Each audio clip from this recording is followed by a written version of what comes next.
So Blue Beetle was introduced to me in season 2 of Young Justice, and I really wasn't a fan of it. However, I do like Jolo Merwin-Duena, the main titular character from Cobra Kai. So how did this thing turn out? Let's talk about it. My name is Brandon Keith Avery, and this is just my opinion.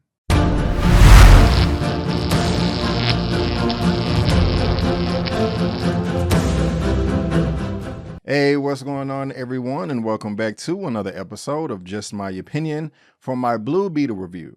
And if this is your first time finding me and you happen to like this video, please give me a thumbs up and consider subscribing. So guys, as I said, I wasn't the biggest fan of the Blue Beetle character when this film was first announced, but I do like the main star, and I'm a big fan of superhero comic book material, so I was kind of dancing on the fence with my anticipation. Now, this is being directed by Emmanuel Soto. Never heard of this gentleman before, but if we just scroll down and look at his filmography, here is some of the films that he has been at the helm of in the past. I have not seen any of them.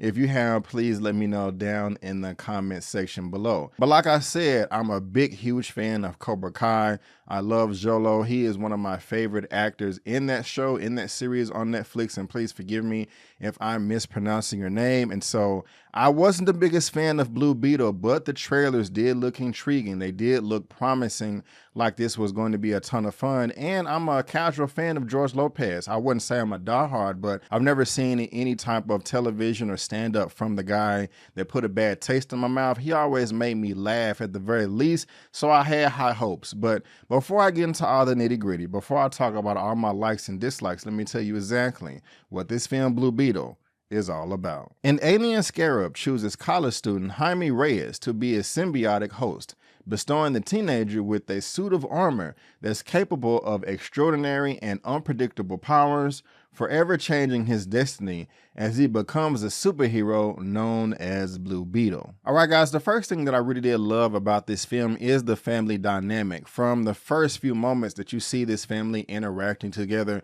you can tell that they love each other dearly, that they will go to bat for their brother, sister, aunt, uncle, grandma, grandpa, whatever. It doesn't matter. They're going to fight for each other and do what needs to be done to help the other one succeed in whatever trials or tribulations that they are going through. That is a model, if you want to ask me, and something to be inspired and look forward to, and that is all over this film. That is one of the highlights, and this film wouldn't have worked if it wasn't for this strong family unit that they do present in this film. The next thing that I really did like about this film is it is funny, it is hilarious, it is going to make you laugh. Now, at times it does get a little bit too silly, but that just depends on your level of taste, and all those things are subjective. But I did have a good time laughing at this family. They have a great sense of humor. They're very goofy and lighthearted, and it's the type of family to where I would want to go to the birthday party, whatever holiday they're celebrating, kickback. I know I'm gonna have a good time and be relaxed around a bunch of good-minded people and have good innocent fun. I like that. Even when they are put up against a wall and they have nowhere to run, you're going to make some jokes, you're going to have fun, and they're going to fight back. And I love that in all of its hilarious fashion. And of course, we have to talk about the titular star, Jolo Merwin-Duena, who is fulfilling the role of Blue Beetle. I couldn't think of any other actor that could portray this role, but I will say I think that this is perfect casting. I love his character. He is confident, and he is also humble, and he really does care about his family and just wants to do the right thing. And also the way that he views women or anyone that he's interested in dating romantically. I thought that was funny too, and quite romantic. I was able to relate to him in some ways, shapes, and forms while I was seeing him in this film, and that did put a smile on my face because I was saying to myself, okay, I've been there before. You know, I don't necessarily want to say that he'd be my best friend in real life just because we may not have particular taste when it comes to a number of things, but he is somebody that I would definitely give the nod to of respect if I ran into him at the gym, grocery store, bar, club,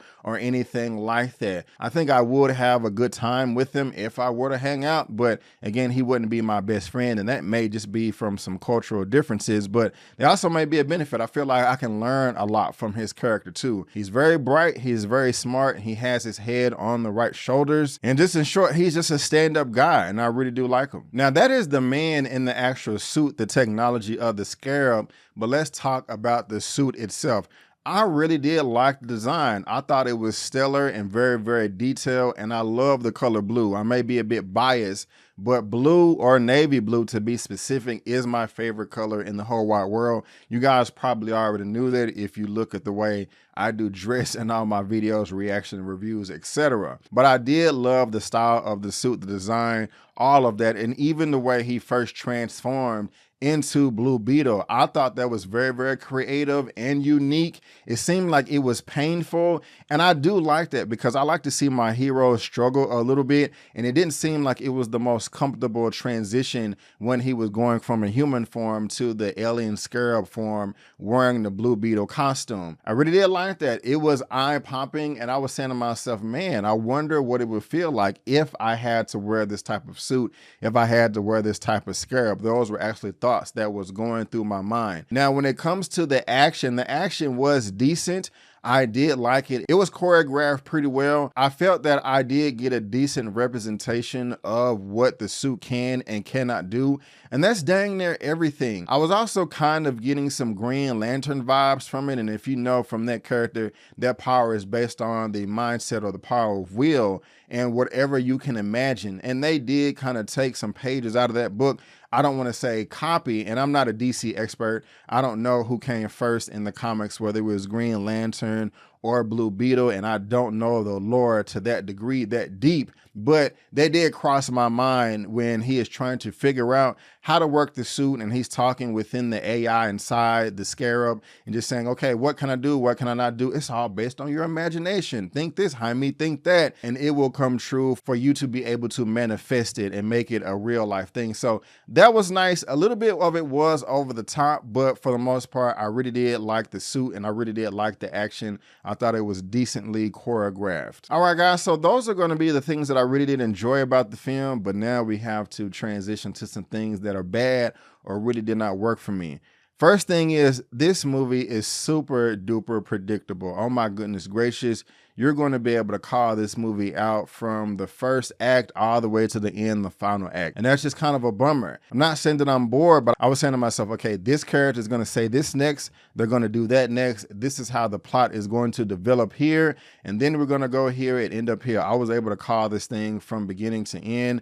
And that's not really the most fun experience when you're going to the theater. Sometimes that can be okay, but sometimes you do want to be surprised and thrown a curveball here and there. And that was not the case. There was nothing in this film that was surprising. I also said that this film is funny. It is hilarious and you're going to laugh, but I did wish that they would have taken the things a little bit more serious, because while I was watching this, there was no sense of danger at all. I never felt like somebody was gonna die. I never felt like somebody was in peril, and I was never nervous at the edge of my seat, saying to myself, oh my gosh, how are they gonna get out of this situation? What's going on? And the thing about it is, when you have these superhero comic book movies or any action movie, for the most part, we know that the good guys are always going to win, except for at the end of Avengers Infinity War. But for the most part, we know that the good guys are going to win. But the director, the writer, the whole team is still able to craft a scene together to get you to the edge of your seat, making you think that the hero is going to die, that they have no way to survive. And that's just not the case here. I knew that Jaime was going to live. I knew that the family was going to survive. And even if a character did die in this film, it held no weight. I was just saying to myself, oh, okay, well, no big deal. I really don't care. I like the characters, but I'm not that attached to them. Can we go ahead and move on to the next scene? Because I'm feeling nothing right now. And unfortunately, that is a bummer. And also, guys, everything in this movie was super duper convenient. As soon as a problem came up, a solution was right around the corner, and there was no time for them to struggle, for them to strategize, for the characters in this film to figure out a plan to come out on top. It was just always available. Oh, we have this problem. All we have to do is go over here and solve it. All we have to do is go over here and fix it. Oh, there is an alien technology ship that has never been seen before by mankind for the most part. I know all the ins and outs and how to work it and how to maneuver it and how to fly it and how to make it go fast and slow. I'm like, what's going on here? Where is the background that you know all of this information? Why is everything so convenient? Why is there no struggle, no panic, no sense of desperation and frustration because you can't figure things out. Why does everything flow smoothly when you're trying to solve a problem? Yes, every time you see an action movie or something, they have a plan, but there's always a wrench thrown in. That's not the case here. Again, everything was convenient for the good guys to win, and that's another bummer. And I love great continuity in a battle, in a fight during my action. And if you have two groups of people, one group over here doing this, I want to feel like this group over here is being involved in the fight as well, not just standing in place and waiting for the camera to turn back on them before they start moving and engaging again. That was very, very frustrating, and I have a certain scene in particular that I'm thinking about right now, so I'm saying, okay, why are you just standing there and allowing the good guy to do what he has to do to defeat you? If all of you would attack this person at once, they would not survive, or they would not get away. You guys would win and they would lose, but that was taken away from me. And that's where we have no stakes. And again, where I feel like there was no sense of danger in this film, unfortunately. And we have random character arcs from some of the good people in this film that come completely out of nowhere with no depth. I don't understand that. And it sucks because this is not a 90-minute movie to where you have to rush through things to get to the end. This is coming in at 2 hours and 7 minutes. So you had enough time to develop these characters, and you do get to know the family for the most part as a whole, but individually, no. I don't remember exactly, and you guys can beat me up in the comment section if you want to, but I believe George Lopez's character, Rudy Reyes, is playing the uncle of Jaime, and he is very, very intelligent, but I just don't understand where that came from, and it was a super duper random. Also, the grandma, she is cold as hell. She's a beast. If you've seen the trailers, you know what I'm talking about when she has the chain gun, and they have one line of dialogue that kind of explains that, but that's not enough for me, and it was just too random and silly. I kind of wish they would have taken it seriously. This whole film is fun. It is innocent, and I did have a great time. I just still wish it had a more mature sense to it while it doesn't. This is designed more for a child, in my opinion, and that's not a bad thing. Children will love this film, and I necessarily didn't love it. I liked it, I did appreciate it, and I had a great time with it, and I wouldn't mind seeing it again, but I wanted more, and I feel like they could have delivered that if they tried a bit harder, but it is what it is, and at this point, I've just accepted it. And lastly, I have to talk about the villain, played by Susan Sarandon. Oh my gosh, guys, we all know who Susan Sarandon is. She has been in Hollywood for decades, and she is an incredible actress, but her portrayal in this film was extremely weak, no motivation, no nothing. She wasn't scary, she wasn't fierce, she wasn't dominating, she was not anything. She just seemed like a spoiled brat that just wanted to get her way and would throw temper tantrums when it didn't go the way that she wanted it to. I did not like her at all. This is one of the weakest villains that I've seen in a long time, and that's a shame because it is Susan Sarandon. And so I feel like she could have delivered much more. I don't know what happened and what was lost in translation from the script to shooting or whatever, but it was very, very weak, and that's just another disappointing thing about this film. But don't get me wrong, guys, just because I'm talking about some things that I really did not like in this movie, I still had a great time. I still enjoyed it, and I think it was a lot of fun, and I think that you will enjoy it too. One more thing on a positive note is I love the fact that this movie does not feel attached to any other DCU, DCEU film that has come before in DC Comics on the big screen.